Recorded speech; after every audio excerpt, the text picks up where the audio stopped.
That donation bag by your back door. Stop. Before you drop it off this weekend, I need 90 seconds of your time. Because the things people in your exact position give away for nothing are quietly worth small fortunes right now, in 2026. Old dishes, cloudy glass, a dusty pin from your mother's drawer, overlooked because nobody was ever taught to notice them. I have watched these pieces almost vanish into thrift bins my whole life. I once let a jadeite bowl go for a quarter at my own aunt's estate sale, and I still think about it. So stay with me, because the single most valuable piece on this list, the one that sold for thousands out of a kitchen cabinet, is waiting at the very end. And every one of these could already be sitting in your home. Let me start with the green glass, because this is the one I lost myself. King Jadeite. That soft, milky, jade green glassware your grandmother used every single day and never once thought was special. Mugs, mixing bowls, those heavy restaurant plates with the thick rolled edge. For decades, people treated it like nothing. It went to church rummage tables for a dime. It got left behind in cabinets when houses sold. My aunt had a stack of it, and I watched a woman buy 4 bowls for $1 and walk out smiling. And I did not stop her, because back then I did not know either. Here is what I did not know. Anchor hawking made King Jadeite mostly between the 1940s and the 1960s in Lancaster, Ohio. Flip a piece over. You are looking for the words Fire King, sometimes with an anchor over an H, sometimes with the word ovenware molded right into the glass. The everyday pieces are lovely but common. The ones that make collectors lean in are the restaurant ware, the Jane Ray pattern with its ribbed sides, and anything in the darker shade they called jadeite versus the lighter jadeite. A single Jane Ray cup and saucer in good shape can bring $25 to $40 now. A complete restaurant ware set climbs into the hundreds. And a rare piece like a jadeite ball pitcher or a batter bowl with the right mark has crossed $300 at auction. That stack my aunt sold for pocket change was worth more than the used car in her driveway. So that is your relief. You can catch jadeite now. You know the color, the weight, the anchor over the H. But green glass has a cousin that hides even better, and this next one fooled people for 80 years. Depression glass. The thin, colored, slightly imperfect glass that came free inside oatmeal boxes and flour sacks during the 1930s.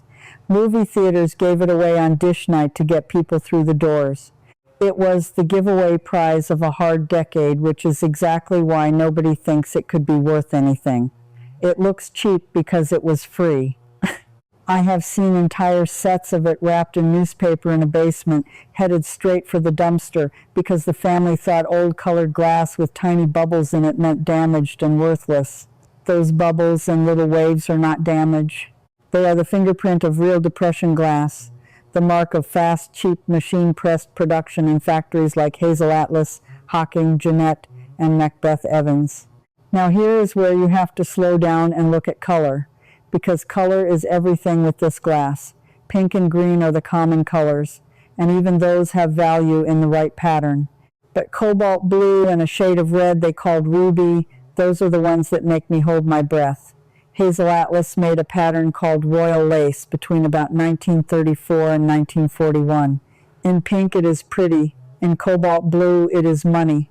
A single royal lace cobalt blue cookie jar with its lid has sold for well over $100, and a full cobalt console set can bring several hundred. Hold the piece up to a window.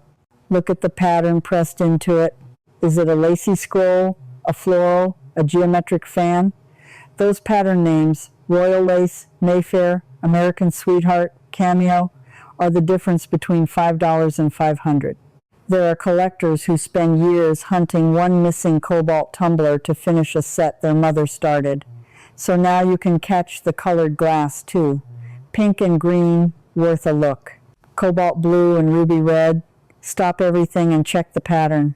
But there is a kind of glass that hides in plain sight and glows with a secret, and if you have it, you will need nothing but a $5 light to prove it. Hold on, because that one is coming, and it changes how you look at your whole cabinet. First, though, the glass that shimmers like an oil slick. Carnival glass. That iridescent, rainbow-sheened pressed glass in marigold orange, deep purple, blue, and green. It got its nickname because so much of it was given away as prizes at carnivals and fairs in the early 1900s. Free prize. There is that theme again. The stuff we were handed for nothing is the stuff we now throw out for nothing, and that is the exact gap where the money hides. People see carnival glass and assume it is gaudy, dated, worthless costume glass. I have watched it sit at yard sales all afternoon marked at $2, ignored, because the iridescent finish looks almost too flashy to be real antique glass. Makers like Fenton, Northwood, Millersburg, and Imperial pressed it mostly between about 1908 and the 1920s. Northwood often signed theirs with an underlined N inside a circle on the base. Get a flashlight and look at the bottom. That little N is a green light.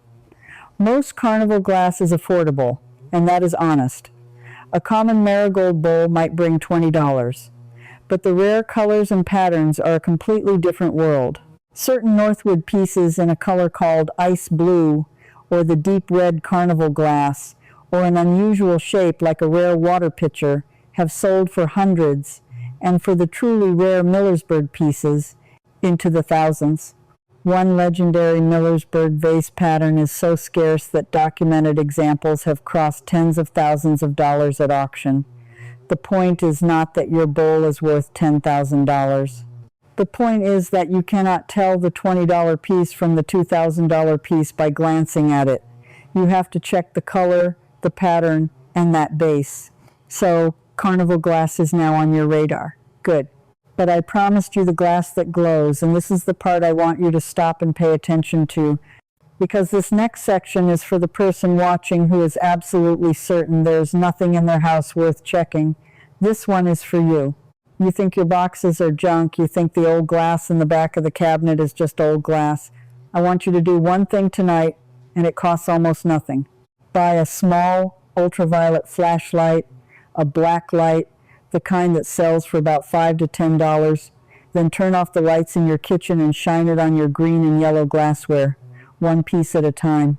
If a piece lights up in a bright, electric, almost radioactive green, you are holding uranium glass.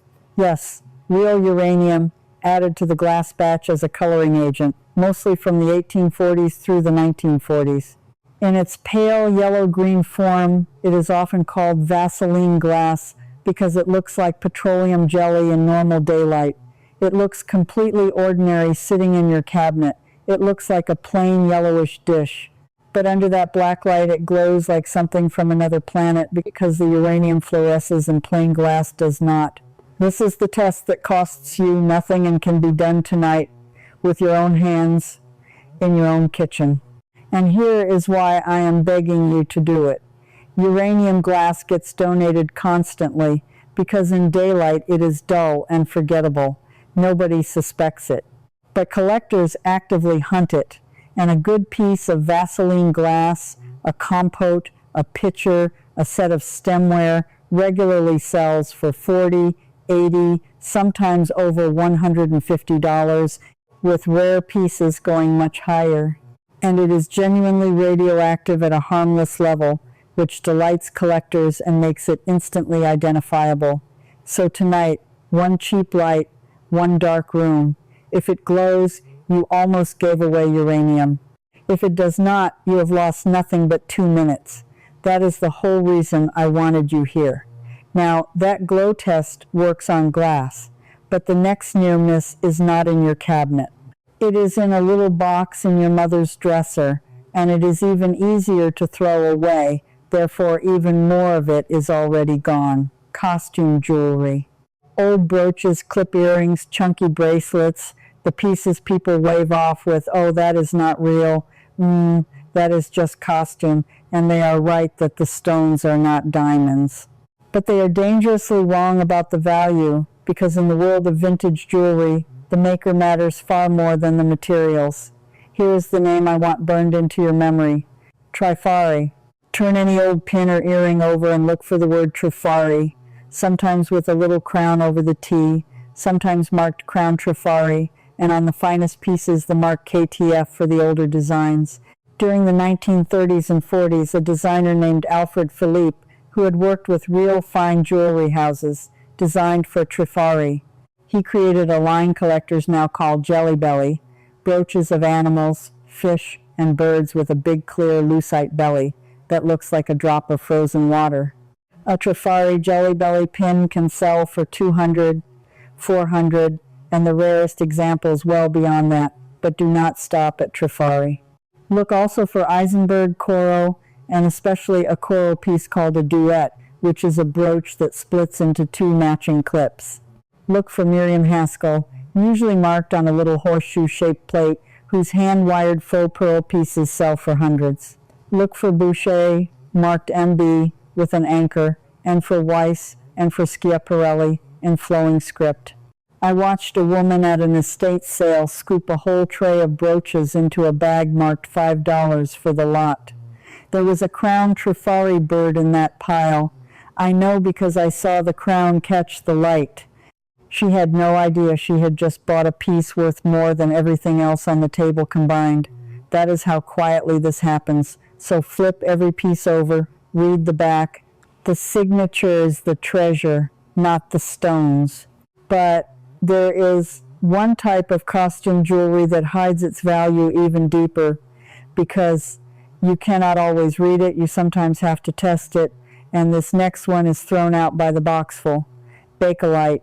Early plastic made from the 1920s through the 40s, molded into bangles, beads, pins, buttons, and radio cases. People throw it away without a second thought because they see old plastic jewelry and assume it is worthless dime store junk. It is one of the most heartbreaking things I watch go into the trash, because the collector market for Bakelite is fierce and real. The problem is that Bakelite is almost never marked, so you have to test it, and there are gentle ways to do it right there in your home. Run warm to hot water over a hidden spot of the piece, then smell it. True Bakelite gives off a distinct, sharp chemical smell, an old, almost medicinal scent, because of the phenol used to make it. Modern plastic smells like nothing, or like burnt milk. Collectors also use a mild metal polish on a cotton swab in a hidden spot, and on true Bakelite the swab turns yellow, no matter what color the piece is. Why does this matter so much in dollars?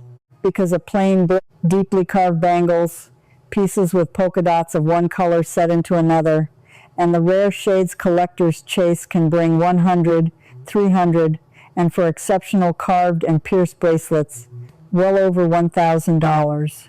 There are documented sales of elaborate Bakelite pieces reaching several thousand. That old orange or green bracelet you think is nothing, that is the one. Smell it, swab it, do not toss it. By now you have felt it more than once tonight, that little jolt of a piece you almost tossed, a bracelet, a bowl, a pin you nearly handed to a stranger for nothing. Imagine having every one of these tests and maker names in one place, so you never have to trust your memory again. That is exactly what the Hidden Value Complete system is. It is a field-tested, room-by-room system for spotting real worth in the things already sitting in your home, and it lands in your email as an instant PDF.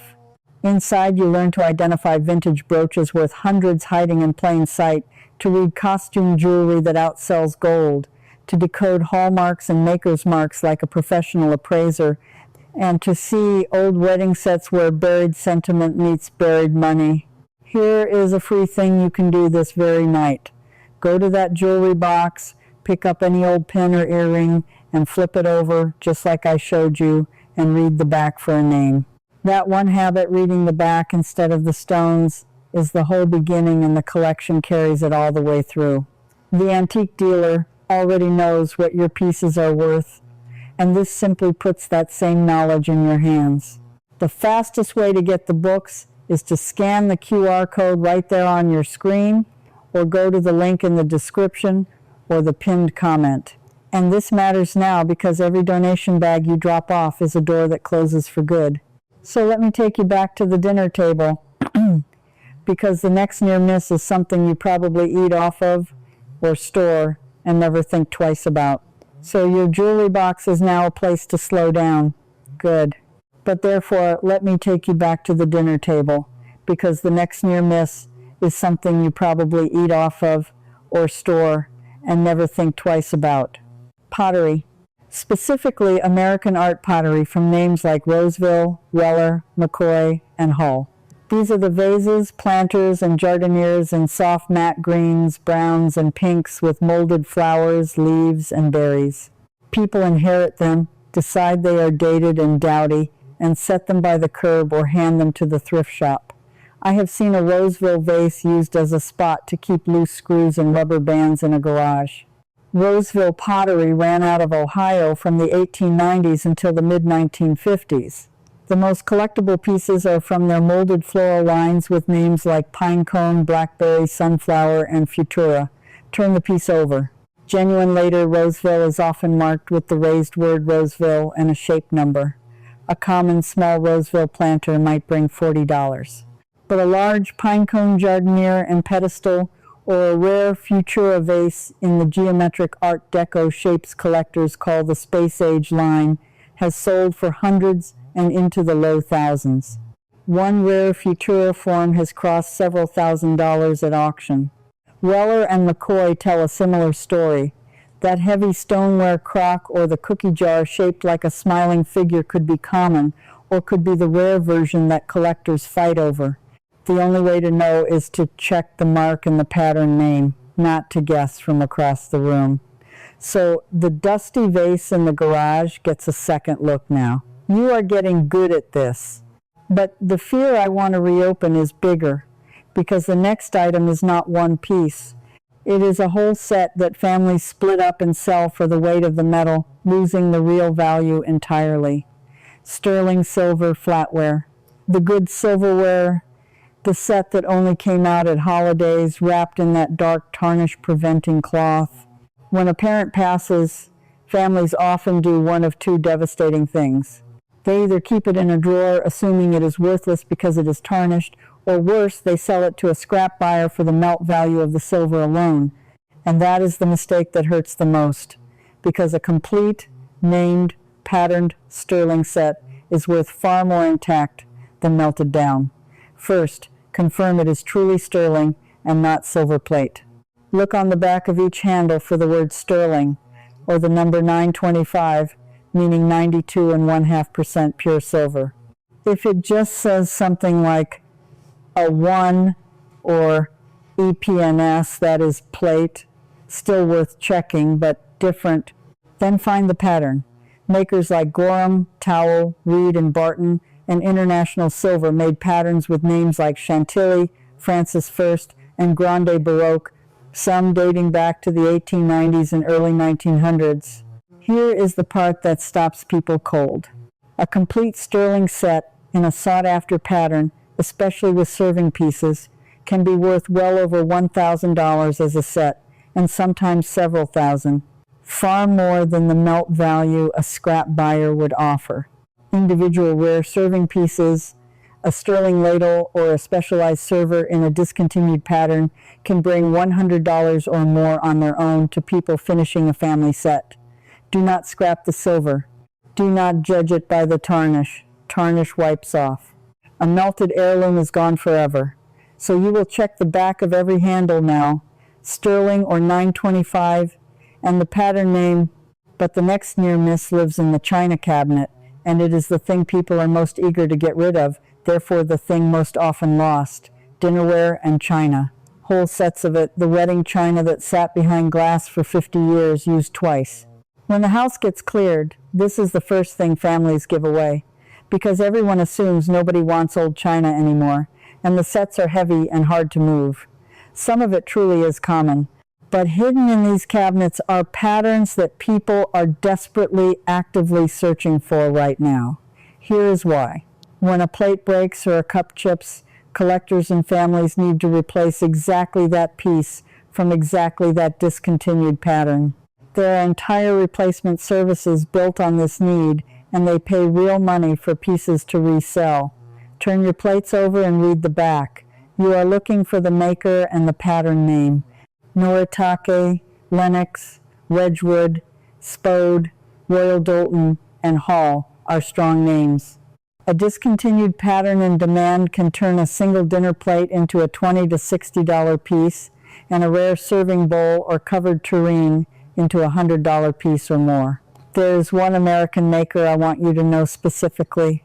Hall China, from East Liverpool, Ohio, made a pattern called Autumn Leaf, sold through the Jewel Tea Company as a premium starting in the 1930s. People treated it as everyday dishes because it literally was delivered to the door with grocery orders. Free premium. There is that theme one more time. And yet certain autumn leaf serving pieces and rare shapes now bring strong prices from the collectors who chase that pattern. So the wedding china is not automatically junk. Read the back, find the pattern. Somebody out there may need exactly what is gathering dust in your cabinet. But now we are close to the end, and I have saved the near miss that stuns people the most because it did not come out of a jewelry box or a display cabinet. It came out of an ordinary kitchen, in an ordinary cupboard next to the everyday mixing bowls, vintage Pyrex. The colored patterned Pyrex bowls, casseroles, and refrigerator dishes made from roughly the 1940s through the 70s. The pink ones, the turquoise ones, the ones with printed patterns of flowers and snowflakes and starbursts. For years this was pure kitchen clutter. It got donated in stacks. It got sold at garage sales for $1 a bowl. It got used to hold potting soil in the shed. Nobody thought a mixing bowl could be worth a fortune. Then the collectors came, and the prices on the rare patterns exploded, and I mean truly exploded. Most vintage Pyrex is affordable and always will be, and I want to be honest about that so you trust me on the rest. A common turquoise bowl might bring $20 or $30. Lovely, but not life-changing. The story is in the rare promotional patterns, the ones Corning made in tiny quantities as short-run promotions, patterns that most people have never seen because so few were produced. The one that became legend is a pattern called Lucky in Love. It is a Pyrex bowl decorated with green four-leaf clovers and pink hearts, made as a promotional item around 1959, and produced in such a small run that for years collectors argued about whether it even truly existed. Then genuine examples surfaced. And one documented Lucky in Love bowl sold for over $4,000. A mixing bowl from a kitchen cupboard, $4,000. Other rare promotional patterns like the pink gooseberry and certain hard-to-find Pyrex like the Atomic-era snowflake in specific colors regularly bring hundreds of dollars, and the rarest reach into the thousands. Here is how you check yours this weekend, and this is the payoff I promised you at the very start. Pull out every piece of old Pyrex you own. Turn each one over. You are looking for the Pyrex stamp, and often a pattern name or a number. Then look hard at the pattern on the outside. Is it a common, widely produced design, or is it something you have never seen anywhere else? Hearts and clovers, an unusual color combination, a pattern that does not match the standard lines? The rarer and stranger it looks, the more you need to research it before it leaves your house. Because think about how close this one comes to home. Pyrex was in nearly every American kitchen for decades. It is exactly the kind of thing you would stack in a donation box without a second thought while clearing a parent's house. The woman who found the Lucky in Love bowl almost let it go with a pile of ordinary kitchenware. One person finally recognized it in time. That is the entire difference between $1 and $4,000. Recognition in time. So here is where you are now. You know the green glow of uranium under a $5 light. You know the anchor over the H on Jadeite. You know cobalt royal lace and the underlined Northwood N and the crown over the Trifari T. You know, to smell the Bakelite and swab it, to read the back of the sterling and the china, and to turn over every last piece of Pyrex before it ever reaches a donation bag. That feeling right now, the small wave of relief that you have not lost these things yet, that you still have time to go and look, that is the whole reason I made this.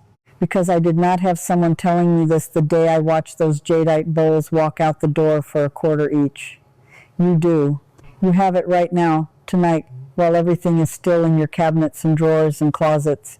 You are the kind of person who refuses to let something valuable slip away for nothing. You clicked on this because some quiet part of you already suspected the boxes in the attic deserved a second look. Trust that instinct. It is right more often than you think. So tell me, which one of these hit closest to home? Is it the Pyrex you almost donated last spring? The Jadeite you sold at a yard sale years ago? The costume brooch you nearly dropped in the giveaway bag? I read these, and I want to know which near miss is yours. Leave me a comment right now and tell me the one piece you are going to walk over and check the moment this ends. Do it. Type it out. Say it so it becomes real. And if you refuse to keep losing the value hiding in your own home, come with me. Subscribe and stand with the people who have decided they will not be lowballed, will not be careless, will not hand a fortune to a stranger for pocket change ever again. Because the next thing I am going to show you is the drawer everyone trusts and no one checks. The old wristwatches and pocket watches sitting in sock drawers across the country, where a single unmarked dial can hide a name worth thousands. You do not want to give that one away either. Go check your Pyrex, go find your Bakelite, and I will see you in the next one. Before you go, let me tell you where this really opens up. This video was just the overview inside the Hidden Treasure Circle.